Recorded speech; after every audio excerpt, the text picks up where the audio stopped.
The Memoirs of Sherlock Holmes. Adventure 1. Silver Blaze.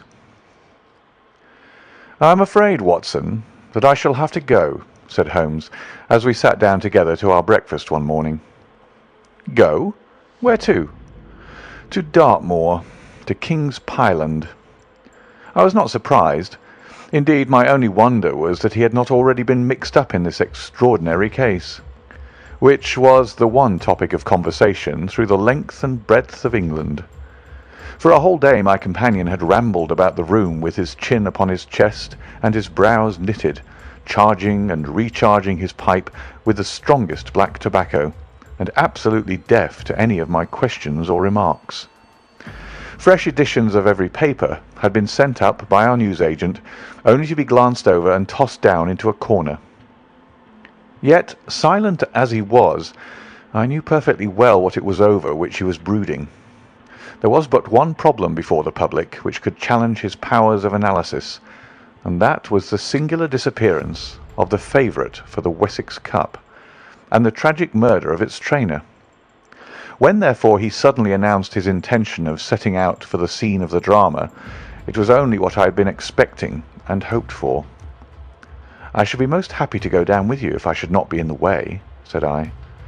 "My dear Watson, you would confer a great favour upon me by coming, and I think that your time will not be misspent, for there are points about the case which promise to make it an absolutely unique one. We have, I think, just time to catch our train at Paddington, and I will go further into the matter upon our journey. You would oblige me by bringing with you your very excellent field-glass." And so it happened that an hour or so later I found myself in the corner of a first-class carriage flying along en route for Exeter, while Sherlock Holmes, with his sharp, eager face framed in his ear-flapping travelling cap, dipped rapidly into the bundle of fresh papers which he had procured at Paddington. We had left Reading far behind us before he thrust the last one of them under the seat and offered me his cigar case. "We are going well," said he, looking out the window and glancing at his watch. "Our rate at present is 53.5 miles an hour." "I have not observed the quarter-mile posts," said I. "Nor have I. But the telegraph posts upon this line are 60 yards apart, and the calculation is a simple one. I presume that you have looked into this matter of the murder of John Straker and the disappearance of Silver Blaze?" "I've seen what the Telegraph and the Chronicle have to say." "It is one of those cases where the art of the reasoner should be used rather for the sifting of details than for the acquiring of fresh evidence. The tragedy has been so uncommon, so complete, and of such personal importance to so many people, that we are suffering from a plethora of surmise, conjecture, and hypothesis. The difficulty is to detach the framework of fact, of absolute undeniable fact, from the embellishments of theorists and reporters. Then, having established ourselves upon this sound basis, it is our duty to see what inferences may be drawn, and what are the special points upon which the whole mystery turns. On Tuesday evening I received telegrams from both Colonel Ross, the owner of the horse, and from Inspector Gregory, who is looking after the case, inviting my cooperation." "Tuesday evening?" I exclaimed. "And this is Thursday morning. Why didn't you go down yesterday?" "Because I made a blunder, my dear Watson, which is, I am afraid, a more common occurrence than anyone would think who only knew me through your memoirs. The fact is that I could not believe it possible that the most remarkable horse in England could long remain concealed, especially in so sparsely inhabited a place as the north of Dartmoor. From hour to hour yesterday I expected to hear that he had been found, and that his abductor was the murderer of John Straker.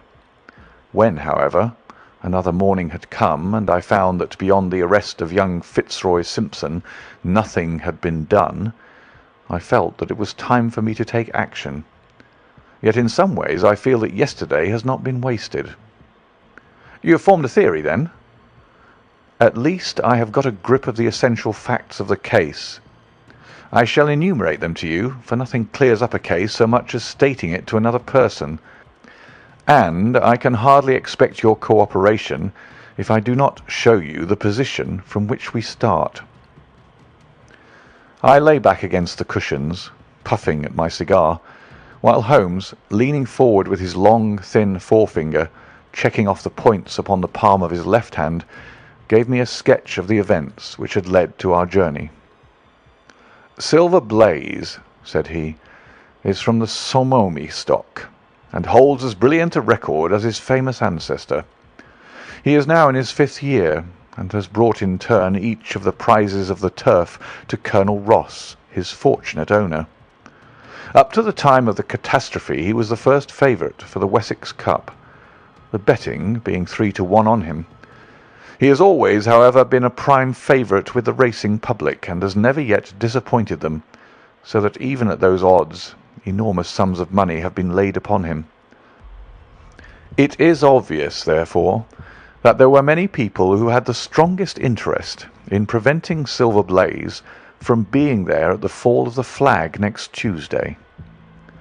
The fact was, of course, appreciated at King's Pyland, where the Colonel's training stable is situated. Every precaution was taken to guard the favourite. The trainer, John Straker, is a retired jockey who rode in Colonel Ross's colours before he became too heavy for the weighing chair. He has served the Colonel for 5 years as jockey and for 7 as trainer, and has always shown himself to be a zealous and honest servant.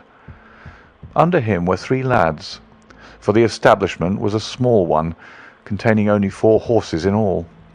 One of these lads sat up each night in the stable, while the others slept in the loft. All 3 bore excellent characters. John Straker, who is a married man, lived in a small villa about 200 yards from the stables. He has no children, keeps 1 maidservant, and is comfortably off. The country round is very lonely, but about half a mile to the north there is a small cluster of villas which have been built by a Tavistock contractor for the use of invalids and others who may wish to enjoy the pure Dartmoor air. Tavistock itself lies 2 miles to the west, while across the moor, also about 2 miles distant, is the larger training establishment of Mapleton, which belongs to Lord Backwater, and is managed by Silas Brown. In every other direction, the moor is a complete wilderness, inhabited only by a few roaming gypsies.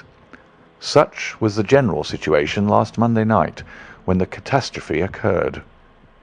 On that evening the horses had been exercised and watered as usual, and the stables were locked up at 9 o'clock. 2 of the lads walked up to Trainer's house, where they had supper in the kitchen, while the third, Ned Hunter, remained on guard. At a few minutes after 9, the maid, Edith Baxter, carried down to the stables his supper, which consisted of a dish of curried mutton. She took no liquid, as there was a water tap in the stables, and it was the rule that the lad on duty should drink nothing else. The maid carried a lantern with her, as it was very dark, and the path ran across the open moor. Edith Baxter was within 30 yards of the stables when a man appeared out of the darkness and called to her to stop. As he stepped into the circle of yellow light thrown by the lantern, she saw that he was a person of gentlemanly bearing, dressed in a grey suit of tweeds with a cloth cap. He wore gaiters and carried a heavy stick with a knob to it. She was most impressed, however, by the extreme pallor of his face and by the nervousness of his manner. His age, she thought, would be rather over 30 than under it. "Can you tell me where I am?" he asked. "I had almost made up my mind to sleep on the moor when I saw the light of your lantern." "You are close to the King's Pyland training stables," said she. "Oh, indeed. What a stroke of luck!" he cried. "I understand that a stable boy sleeps there alone every night. Perhaps that is his supper which you're carrying to him. Now I am sure that you would not be too proud to earn the price of a new dress, would you?" He took a piece of white paper folded up out of his waistcoat pocket. "See that the boy has this tonight, and you shall have the prettiest frock that money can buy." She was frightened by the earnestness of his manner, and ran past him to the window through which she was accustomed to hand the meals. It was already opened, and Hunter was seated at the small table inside. She had begun to tell him of what had happened when the stranger came up again. "Good evening," said he, looking through the window. "I wanted to have a word with you." The girl has sworn that as he spoke, she noticed the corner of the little paper packet protruding from his closed hand. "What business have you here?" asked the lad. "It's business that may put something into your pocket," said the other. "You've 2 horses in for the Wessex Cup, Silver Blaze and Bayard. Let me have the straight tip, and you won't be a loser. Is it a fact that at the weights Bayard could give the other 100 yards in 5 furlongs, and that the stable have put their money on him?" "So you're one of those damned touts," cried the lad. "I'll show you how we serve them in King's Pyland." He sprang up and rushed across the stable to unloose the dog. The girl fled away to the house, but as she ran, she looked back and saw that the stranger was leaning through the window.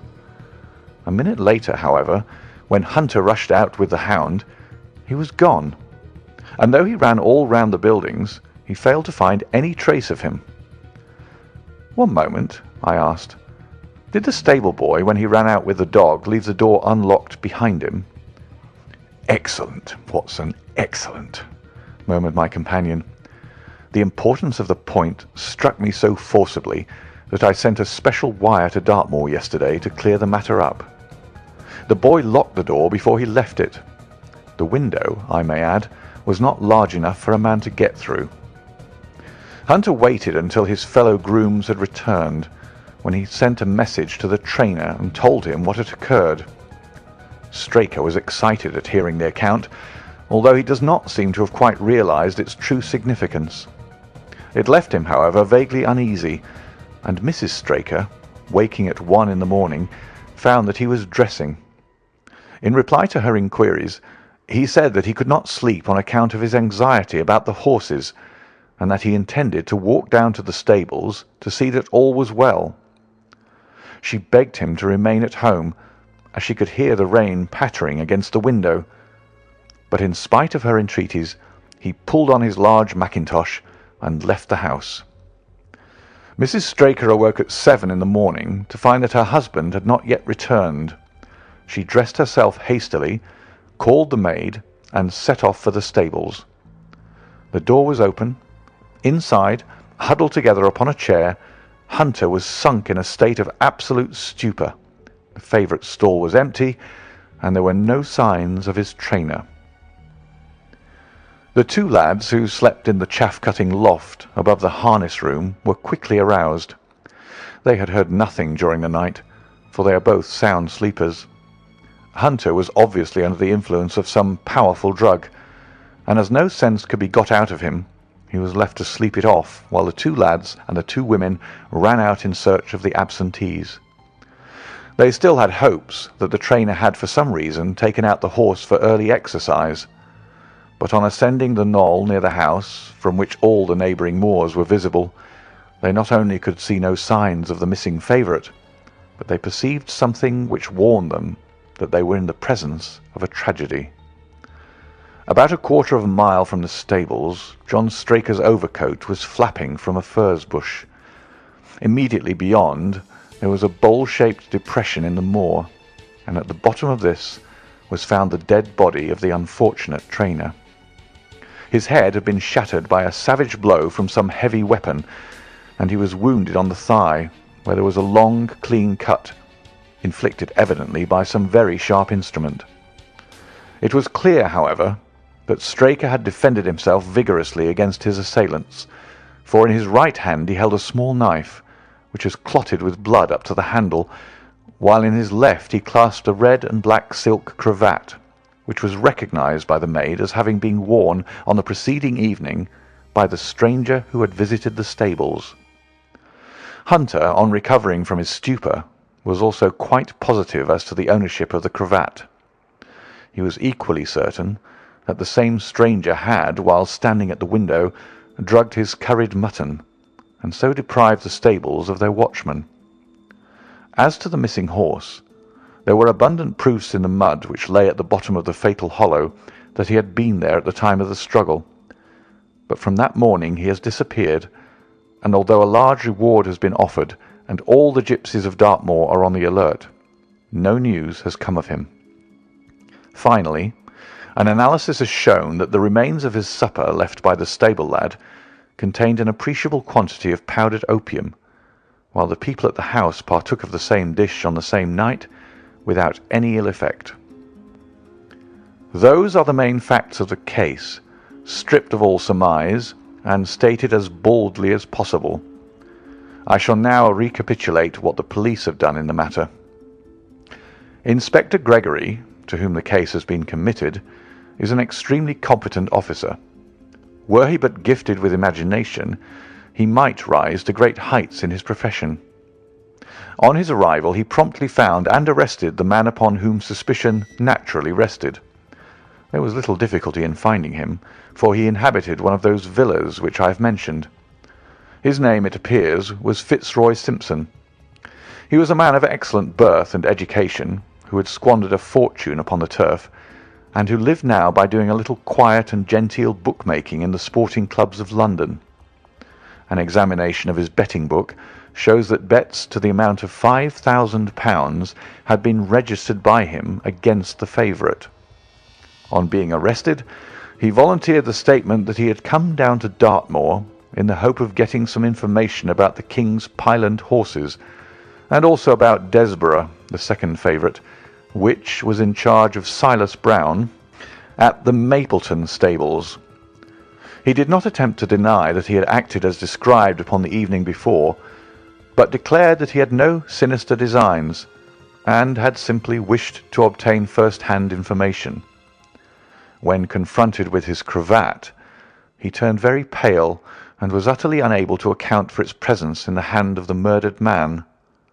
His wet clothing showed that he had been out in the storm of the night before, and his stick, which was a Penang lawyer weighted with lead, was just such a weapon as might, by repeated blows, have inflicted the terrible injuries to which the trainer had succumbed.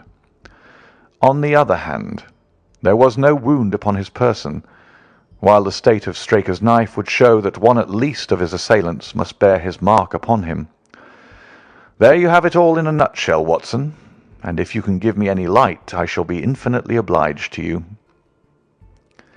I had listened with the greatest interest to the statement which Holmes, with characteristic clearness, had laid before me. Though most of the facts were familiar to me, I had not sufficiently appreciated their relative importance, nor their connection to each other. "Is it not possible," I suggested, "that the incised wound upon Straker may have been caused by his own knife in the convulsive struggles which follow any brain injury?" "It is more than possible. It is probable," said Holmes. "In that case, one of the main points in favour of the accused disappears." "And yet," said I, "even now I fail to understand what the theory of the police can be." "I am afraid that whatever theory we state has very grave objections to it," returned my companion. "The police imagine, I take it, that this Fitzroy Simpson, having drugged the lad, and having in some way obtained a duplicate key, opened the stable door and took out the horse, with the intention, apparently, of kidnapping him altogether. His bridle is missing, so that Simpson must have put this on. Then, having left the door open behind him, he was leading the horse away over the moor, when he was either met or overtaken by the trainer. A row naturally ensued. Simpson beat out the trainer's brains with his heavy stick without receiving any injury from the small knife which Straker used in self-defence, and then the thief either led the horse on to some secret hiding-place, or else it may have bolted during the struggle, and be now wandering out on the moors.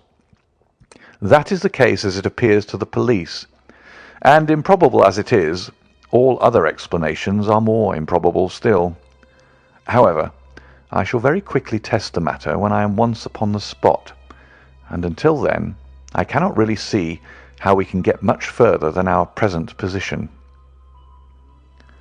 It was evening before we reached the little town of Tavistock, which lies, like the boss of a shield, in the middle of the huge circle of Dartmoor. Two gentlemen were waiting us in the station. The one a tall fair man with lion-like hair and beard, and curiously penetrating light blue eyes. The other a small, alert person, very neat and dapper in a frock coat and gaiters, with trim little side whiskers and an eyeglass. The latter was Colonel Ross, the well-known sportsman. The other, Inspector Gregory, a man who was rapidly making his name in the English detective service. "I am delighted that you have come down, Mr. Holmes," said the Colonel. "The Inspector here has done all that could possibly be suggested, but I wish to leave no stone unturned in trying to avenge poor Straker, and in recovering my horse." "Have there been any fresh developments?" asked Holmes. "I'm sorry to say that we have made very little progress," said the Inspector. "We have an open carriage outside, and as you would no doubt like to see the place before the light falls, we might talk it over as we drive." A minute later we were all seated in a comfortable landau, and were rattling through the quaint old Devonshire city. Inspector Gregory was full of his case, and poured out a stream of remarks, while Holmes threw in an occasional question or interjection. Colonel Ross leaned back with his arms folded and his hat tilted over his eyes, while I listened with interest to the dialogue of the two detectives. Gregory was formulating his theory, which was almost exactly what Holmes had foretold in the train. "The net is drawn pretty close round Fitzroy Simpson," he remarked, "and I believe myself that he is our man. At the same time, I recognise that the evidence is purely circumstantial, and that some new development may upset it." "How about Straker's knife?" "We have quite come to the conclusion that he wounded himself in his fall." "My dear friend Dr. Watson made that suggestion to me as we came down. If so, it would tell against this man Simpson." "Undoubtedly. He has neither a knife nor any sign of a wound. The evidence against him is certainly very strong. He had a great interest in the disappearance of the favourite. He lies under suspicion of having poisoned the stable boy. He was undoubtedly out in the storm. He was armed with a heavy stick, and his cravat was found in the dead man's hand. I really think we have enough to go before a jury." Holmes shook his head. "A clever counsel would tear it all to rags," said he. "Why should he take the horse out of the stable? If he wished to injure it, why could he not do it there? Has a duplicate key been found in his possession? What chemist sold him the powdered opium? Above all, where could he, a stranger to the district, hide a horse, and such a horse as this? What is his own explanation as to the paper which he wished the maid to give to the stable boy?" "He says that it was a £10 note. One was found in his purse. But your other difficulties are not so formidable as they seem. He is not a stranger to the district. He has twice lodged at Tavistock in the summer. The opium was probably brought from London. The key, having served its purpose, will be hurled away. The horse may be at the bottom of one of the pits or old mines upon the moor." "What does he say about the cravat?" "He acknowledges that it is his, and declares that he had lost it. But a new element has been introduced into the case, which may account for his leading the horse from the stable." Holmes pricked up his ears. "We have found traces which show that a party of gypsies encamped on Monday night within a mile of the spot where the murder took place. On Tuesday they were gone. Now, presuming that there was some understanding between Simpson and these gypsies, might he not have been leading the horse to them when he was overtaken, and may they not have him now?" "It is certainly possible." "The moor is being scoured for these gypsies. I have also examined every stable and outhouse in Tavistock, and for a radius of 10 miles. "There is another training stable quite close, I understand." "Yes, and that is a factor which we must certainly not neglect. As Desborough, their horse, was second in the betting, they had an interest in the disappearance of the favourite. Silas Brown, the trainer, is known to have had large bets upon the event, and he was no friend to poor Straker. We have, however, examined the stables, and there is nothing to connect him with the affair." "And nothing to connect this man Simpson with the interests of the Mapleton stables?" "Nothing at all." Holmes leaned back in the carriage, and the conversation ceased. A few minutes later our driver pulled up at a neat little red brick villa with overhanging eaves which stood by the road. Some distance off, across a paddock, lay a long grey-tiled outbuilding. In every other direction the low curves of the moor, bronze-coloured from the fading ferns, stretched away to the skyline, broken only by the steeples of Tavistock, and by a cluster of houses away to the westward which marked the Mapleton stables. We all sprang out with the exception of Holmes, who continued to lean back with his eyes fixed upon the sky in front of him, entirely absorbed in his own thoughts. It was only when I touched his arm that he roused himself with a violent start and stepped out of the carriage. "Excuse me," said he, turning to Colonel Ross, who had looked at him in some surprise. "I was daydreaming." There was a gleam in his eyes and a suppressed excitement in his manner which convinced me, used as I was to his ways, that his hand was upon a clue, though I could not imagine where he had found it. "Perhaps you would prefer at once to go on to the scene of the crime, Mr. Holmes," said Gregory. "I think that I should prefer to stay here a little and go into one or two questions of detail. Straker was brought back here, I presume?" "Yes, he lies upstairs.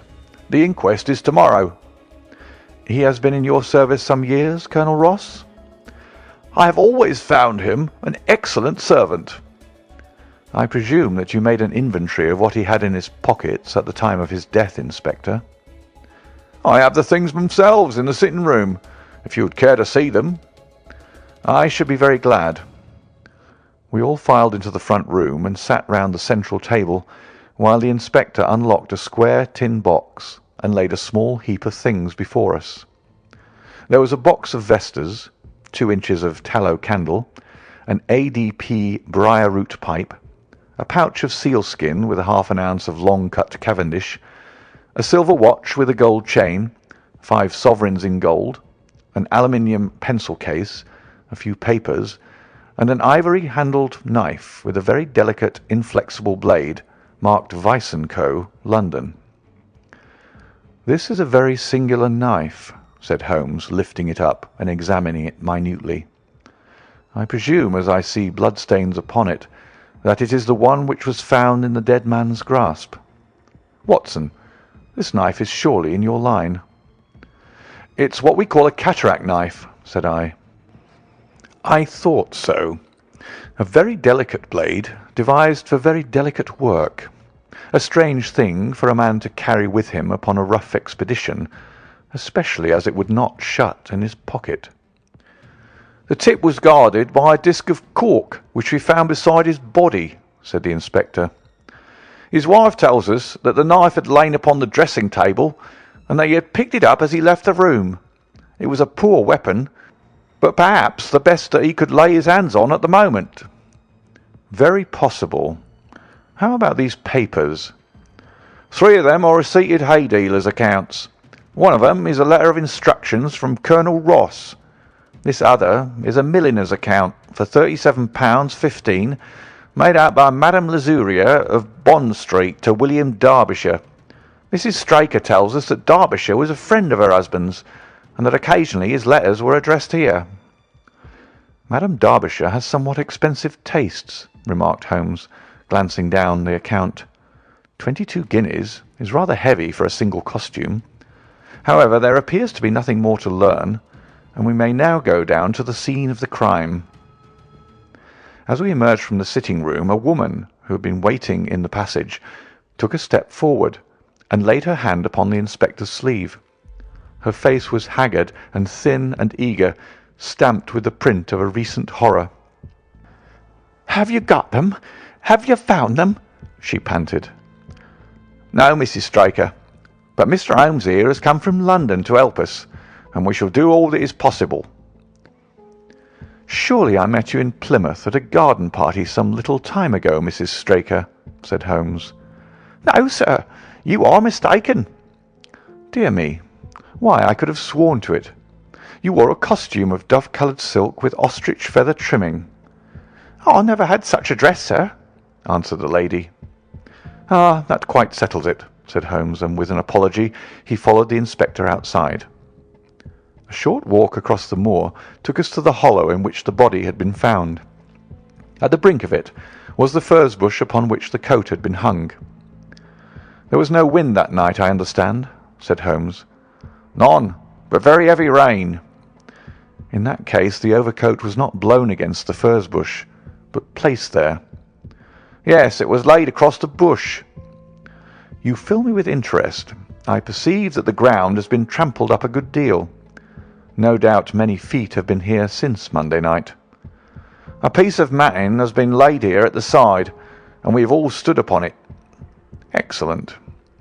In this bag I have one of the boots which Straker wore, one of Fitzroy Simpson's shoes, and a cast horseshoe of silver blaze." "My dear Inspector, you surpass yourself." Holmes took the bag, and descending into the hollow, he pushed the matting into a more central position. Then, stretching himself upon his face and leaning his chin upon his hands, he made a careful study of the trampled mud in front of him. "Hullo," said he suddenly. "What's this?" It was a wax vesta, half burned, which was so coated with mud that it looked at first like a little chip of wood. "I cannot think how I came to overlook it," said the inspector with an expression of annoyance. "It was invisible, buried in the mud. I only saw it because I was looking for it."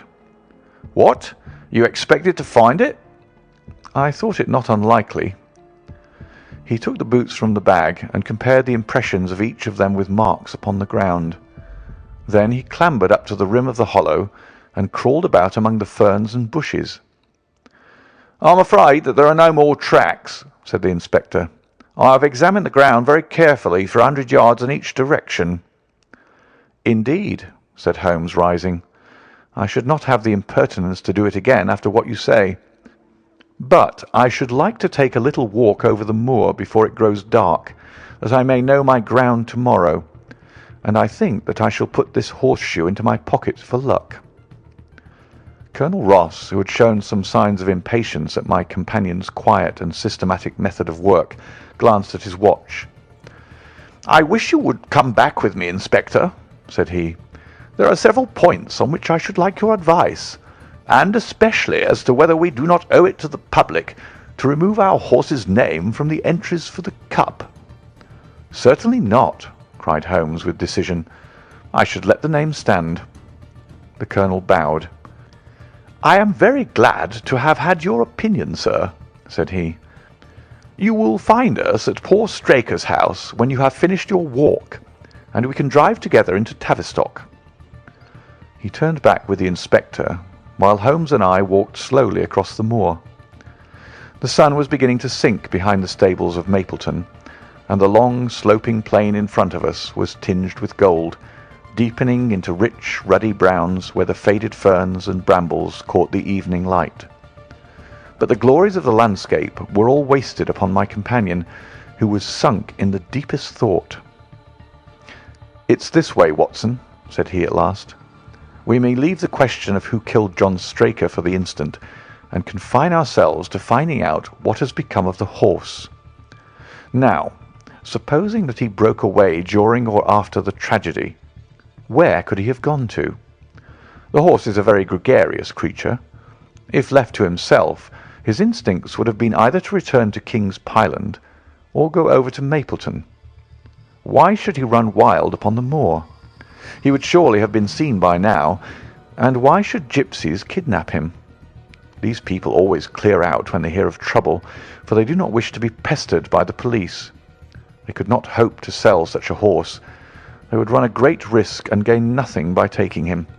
Surely that is clear. Where is he, then? I have already said that he must have gone to King's Pyland or to Mapleton. He is not at King's Pyland. Therefore, he is at Mapleton. Let us take that as a working hypothesis and see what it leads us to. This part of the moor, as the inspector remarked, is very hard and dry, but it falls away towards Mapleton, and you can see from here that there is a long hollow over yonder which must have been very wet on Monday night. If our supposition is correct, then the horse must have crossed that, and there is the point where we should look for his tracks. We had been walking briskly during this conversation, and a few more minutes brought us to the hollow in question. At Holmes' request, I walked down the bank to the right, and he to the left. But I had not taken 50 paces before I heard him give a shout, and saw him waving his hand to me. The track of a horse was plainly outlined in the soft earth in front of him, and the shoe which he took from his pocket exactly fitted the impression. "See the value of imagination," said Holmes. "It is the one quality which Gregory lacks. We imagined what might have happened, acted upon the supposition, and find ourselves justified. Let us proceed." We crossed the marshy bottom and passed over a quarter of a mile of dry, hard turf.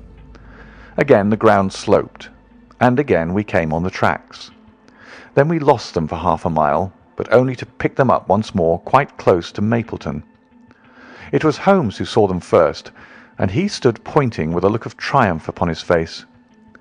A man's track was visible beside the horse's. "The horse was alone before," I cried. "Quite so. It was alone before. Hullo, what is this?" The double track turned sharp off and took the direction of King's Pyland. Holmes whistled, and we both followed along after it. His eyes were on the trail, but I happened to look a little to one side, and saw to my surprise the same tracks coming back again in the opposite direction.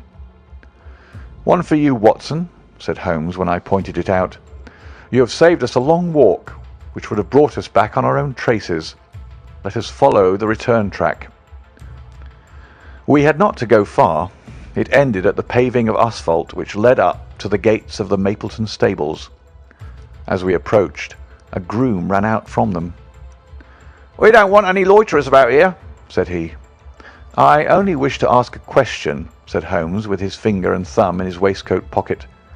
"Should I be too early to see your master, Mr. Silas Brown, if I were to call at 5 o'clock tomorrow morning?" "Bless you, sir, if anyone is about, he will be, for he's always the first stirring. But here he is, sir, to answer your questions for himself. No, sir, no. It is as much as my place is worth to let him see me touch your money. Afterwards, if you like." As Sherlock Holmes replaced the half-crown which he had drawn from his pocket, a fierce-looking elderly man strode out from the gate with a hunting crop swinging in his hand. "What's this, Dawson?" he cried. "No gossiping. Go about your business. And you, what the devil do you want here?" "10 minutes' talk with you, my good sir," said Holmes in the sweetest of voices. "I've no time to talk, every gadabout. We want no stranger here. Be off, or you may find a dog at your heels." Holmes leaned forward and whispered something in the trainer's ear. He started violently and flushed to the temples. "It's a lie!" he shouted. "An infernal lie!" "Very good. Shall we argue about it here in public, or talk it over in your parlour?" "Oh, come in if you wish to." Holmes smiled. "I shall not keep you more than a few minutes, Watson," said he. "Now, Mr. Brown, I am quite at your disposal." It was 20 minutes, and the reds had all faded into greys before Holmes and the trainer reappeared. Never have I seen such a change as had been brought about in Silas Brown in that short time. His face was ashy pale, beads of perspiration shone upon his brow, and his hands shook until the hunting crop wagged like a branch in the wind. His bullying, overbearing manner was all gone too, and he cringed along at my companion's side like a dog with its master. "Your instructions will be done. It shall all be done," said he. "There must be no mistake," said Holmes, looking round at him. The other winced as he read the menace in his eyes. "Oh no, there shall be no mistake. It shall be here. Should I change it first or not?" Holmes thought a little and then burst out laughing. "No, don't," said he. "I shall write to you about it. No tricks now, or—" "Oh, you can trust me. You can trust me." "Yes, I think I can. Well, you shall hear from me tomorrow." He turned upon his heel, disregarding the trembling hand which the other held out to him, and we set off for King's Pyland. "A more perfect compound of the bully, coward, and sneak than Master Silas Brown I have seldom met with," remarked Holmes as we trudged along together. "He has the horse, then?" "He tried to bluster out of it, but I described to him so exactly what his actions had been upon that morning that he is convinced that I was watching him. Of course, you observed the peculiarly square toes in the impressions, and that his own boots exactly corresponded to them. Again, of course, no subordinate would have dared to do such a thing.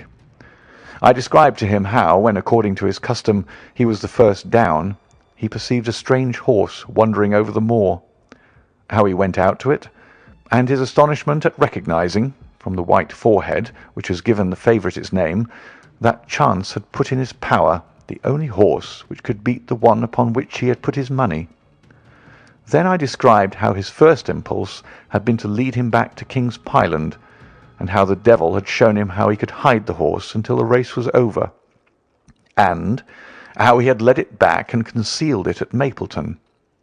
When I told him every detail, he gave it up, and thought only of saving his own skin. But his stables had been searched. Oh, an old horse-faker like him has many a dodge. But are you not afraid to leave the horse in his power now, since he has every interest in injuring it?" "My dear fellow, he will guard it as the apple of his eye. He knows that his only hope of mercy is to produce it safe." "Colonel Ross did not impress me as a man who would be likely to show much mercy in any case." "The matter does not rest with Colonel Ross. I follow my own methods and tell as much or as little as I choose. That is the advantage of being unofficial. I don't know whether you observed it, Watson, but the Colonel's manner has been just a trifle cavalier to me. I am inclined now to have a little amusement at his expense. Say nothing to him about the horse." "Certainly not without your permission.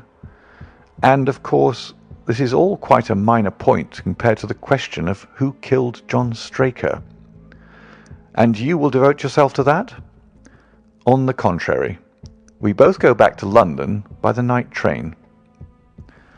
I was thunderstruck by my friend's words.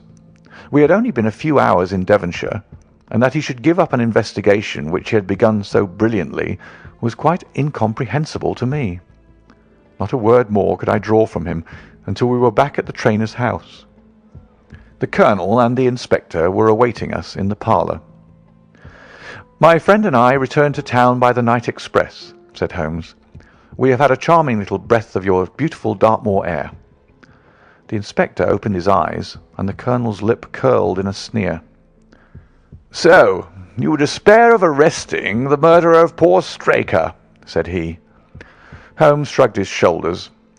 "There are certainly grave difficulties in the way," said he. "I have every hope, however, that your horse will start upon Tuesday, and I beg that you will have your jockey in readiness. Might I ask for a photograph of Mr. John Straker?" The Inspector took one from an envelope and handed it to him. "My dear Gregory, you anticipate all my wants. If I might ask you to wait here for an instant, I have a question which I should like to put to the maid." "I must say that I am rather disappointed in our London consultant," said Colonel Ross bluntly as my friend left the room. "I do not see that we are any further than when he came." "At least you have his assurance that your horse will run," said I. "Yes, I have his assurance," said the Colonel with a shrug of his shoulders. "I should prefer to have the horse." I was about to make some reply in defence of my friend when he entered the room again. "Now, gentlemen," he said, "I am quite ready for Tavistock." As we stepped into the carriage, one of the stable lads held the door open for us. A sudden idea seemed to occur to Holmes, for he leaned forward and touched the lad upon the sleeve. "You have a few sheep in the paddock," he said. "Who attends to them?" "I do, sir." "Have you noticed anything amiss with them of late?" "Well, sir, not of much account, but 3 of them have gone lame, sir." I could see that Holmes was extremely pleased, for he chuckled and rubbed his hands together. "A long shot, Watson. A very long shot," said he, pinching my arm. "Gregory, let me recommend to your attention this singular epidemic among the sheep. Drive on, coachman." Colonel Ross still wore an expression which showed the poor opinion which he had formed of my companion's ability, but I saw by the inspector's face that his attention had been keenly aroused. "You consider that to be important?" he asked. "Exceedingly so." "Is there any point to which you would wish to draw my attention?" "To the curious incident of the dog in the night time." "The dog did nothing in the night time." "That was the curious incident," remarked Sherlock Holmes. 4 days later, Holmes and I were again in the train bound for Winchester to see the race for the Wessex Cup. Colonel Ross met us by appointment outside the station, and we drove in his drag to the course beyond the town. His face was grave, and his manner was cold in the extreme. "I have seen nothing of my horse," said he. "I suppose that you would know him when you saw him?" asked Holmes. The Colonel was very angry. "I have been on the turf for 20 years, and never was asked such a question as that before," said he. "A child would know Silver Blaze, with his white forehead and his mottled-off foreleg." "How is the betting?" "Well, that is the curious part of it. You could have got 15-1 yesterday, but the price has become shorter and shorter, until you can hardly get 3-1 now." "Hum," said Holmes. "Somebody knows something. That is clear." As the drag drew up in the enclosure near the grandstand, I glanced at the card to see the entries. "Wessex Plate," it ran. 50 sovs each, H feet with 1,000 sovs added for 4 and 5-year-olds. Second L300, third L200, new course, 1 mile and 5 furlongs. Mr. Heath Newton's The Negro, red cap, cinnamon jacket. Colonel Wardlaw's Pugilist, pink cap, blue and black jacket. Lord Backwater's Desborough, yellow cap and sleeves. Colonel Ross's Silver Blaze, black cap, red jacket. Duke of Balmoral's Iris, yellow and black stripes. Lord Singleford's Rasper, purple cap, black sleeves. "We scratched our other one and put all our hopes on your word," said the Colonel. "Why, what is that? Silver Blaze favourite?" 5-4 against Silver Blaze," roared the ring. 5-4 against Silver Blaze. 5-15 against Desborough. 5-4 on the field. "There are the numbers up," I cried. "They are all 6 there." "All 6 there? Then my horse is running," cried the Colonel in great agitation. "But I don't see him. My colours have not passed." "Only 5 have passed. This must be he." As I spoke, a powerful bay horse swept out from the weighing enclosure and cantered past us, bearing on its back the well-known black and red of the Colonel. "That's not my horse," cried the owner. "That beast has not a white hair upon its body. What is this that you have done, Mr. Holmes?" "Well, well, let us see how he gets on," said my friend imperturbably. For a few minutes he gazed through my field-glass. "Capital! An excellent start!" he cried suddenly. "There they are, coming round the curve." From our drag we had a superb view as they came up the straight. The 6 horses were so close together that a carpet could have covered them. But halfway up, the yellow of the Mapleton stable showed to the front. Before they reached us, however, Desborough's bolt was shot, and the Colonel's horse, coming away with a rush, passed the post a good 6 lengths before its rival, the Duke of Balmoral's Iris, making a bad third. "It's my race anyhow," gasped the Colonel, passing his hand over his eyes. "I confess that I can make neither head nor tail of it. Don't you think that you've kept up your mystery long enough, Mr. Holmes?" "Certainly, Colonel. You shall know everything. Let us all go round and have a look at the horse together. Here he is," he continued as we made our way into the weighing enclosure, where only owners and their friends find admittance. "You have only to wash his face and his leg in the spirits of wine, and you will find that he is the same old Silver Blaze as ever." "You take my breath away." "I found him in the hands of a faker, and took the liberty of running him just as he was sent over." "My dear sir, you have done wonders. The horse looks very fit and well. It never went better in his life. I owe you 1,000 apologies for having doubted your ability. You have done me a great service by recovering my horse. You would do me a greater still if you could lay your hands on the murderer of John Straker." "I have done so," said Holmes quietly. The Colonel and I stared at him in amazement. "You've got him? Where is he, then?" "He is here." "Here? Where?" "In my company at the present moment." The Colonel flushed angrily. "I quite recognize that I am under obligations to you, Mr. Holmes," said he, "but I must regard what you have just said as either a very bad joke or an insult." Sherlock Holmes laughed. "I assure you that I have not associated you with the crime, Colonel," said he. "The real murderer is standing immediately behind you." He stepped past and laid his hand upon the glossy neck of the thoroughbred. "The horse?" cried both the Colonel and myself. "Yes, the horse. And it may lessen his guilt if I say that it was done in self-defence, and that John Straker was a man who was entirely unworthy of your confidence. But there goes the bell, and as I stand to win a little on this next race, I shall defer a lengthy explanation until a more fitting time." We had the corner of a Pullman car to ourselves that evening as we whirled back to London, and I fancy that the journey was a short one to Colonel Ross as well as to myself, as we listened to our companion's narrative of the events which had occurred at the Dartmoor training stables upon the Monday night, and the means by which he had unravelled them. "I confess," said he, "that any theories which I had formed from the newspaper reports were entirely erroneous, and yet there were indications there, had they not been overlaid by other details which concealed their true import. I went to Devonshire with the conviction that Fitzroy Simpson was the true culprit, although, of course, I saw that the evidence against him was by no means complete. It was while I was in the carriage, just as we reached the trainer's house, that the immense significance of the curried mutton occurred to me. You may remember that I was distrait and remained sitting after you had all alighted. I was marvelling in my own mind how I could possibly have overlooked so obvious a clue.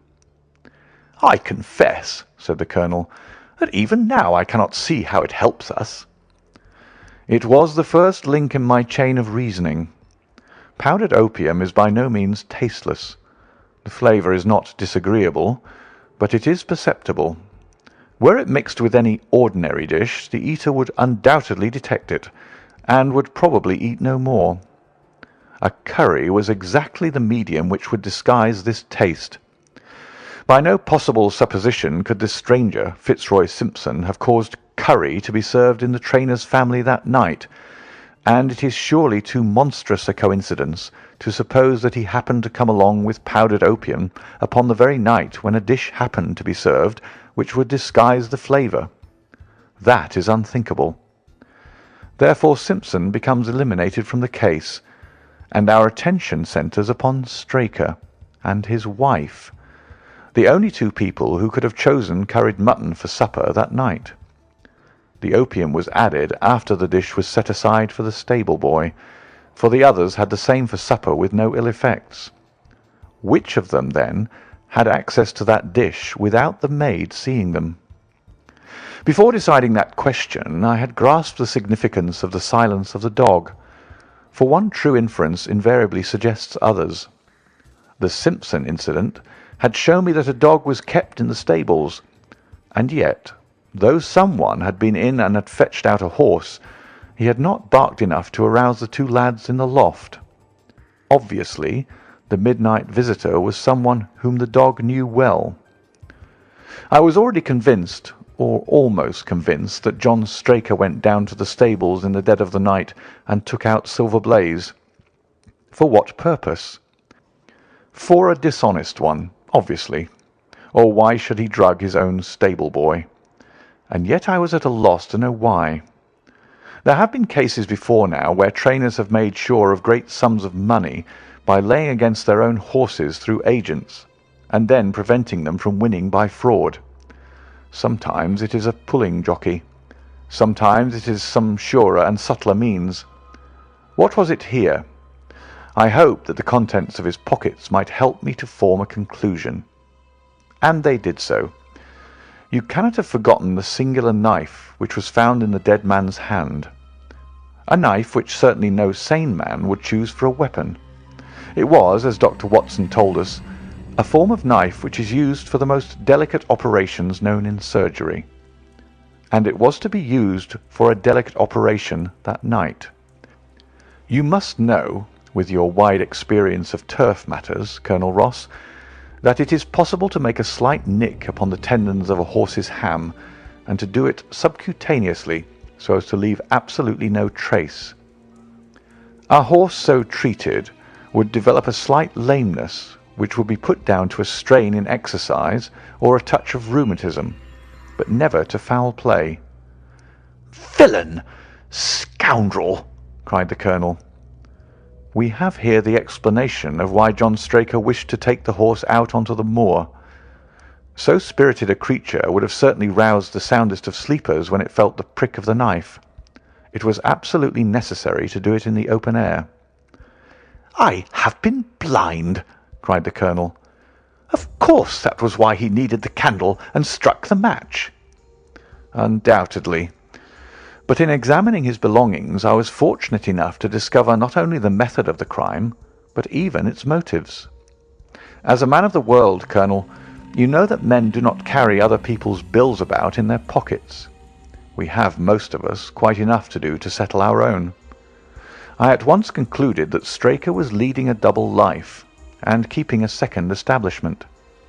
The nature of the bill showed that there was a lady in the case, and one who had expensive tastes. Liberal as you are with your servants, one can hardly expect that they can buy 20 guineas walking dresses for their ladies. I questioned Mrs. Straker as to the dress without her knowing it, and having satisfied myself that it had never reached her, I made a note of the milliner's address, and felt that by calling there with Straker's photograph I could easily dispose of the mythical Derbyshire. From that time on all was plain. Straker had led out the horse to a hollow where his light would be invisible. Simpson, in his flight, had dropped his cravat, and Straker had picked it up, with some idea, perhaps, that he might use it in securing the horse's leg. Once in the hollow, he had got behind the horse and had struck a light, but the creature, frightened at the sudden glare, and with a strange instinct of animals feeling that some mischief was intended, had lashed out, and the steel shoe had struck Straker full on the forehead. He had already, in spite of the rain, taken off his overcoat in order to do his delicate task, and so, as he fell, his knife gashed his thigh. Do I make it clear? "Wonderful!" cried the Colonel. "Wonderful! You might have been there!" My final shot was, I confess, a very long one. It struck me that so astute a man as Straker would not undertake this delicate tendon-nicking without a little practice. What could he practice on? My eyes fell upon the sheep, and I asked a question which, rather to my surprise, showed that my surmise was correct. When I returned to London, I called upon the milliner, who had recognized Straker as an excellent customer of the name of Derbyshire, who had a very dashing wife, with a strong partiality for expensive dresses. I have no doubt that this woman had plunged him over head and ears in debt, and so led him into this miserable plot. "You have explained all but one thing," cried the Colonel. "Where was the horse?" "Ah, it bolted, and was cared for by one of your neighbours. We must have an amnesty in that direction, I think. This is Clapham Junction, if I am not mistaken, and we shall be in Victoria in less than 10 minutes. If you care to smoke a cigar in our rooms, Colonel, I shall be happy to give you any other details which might interest you." End of Silver Blaze.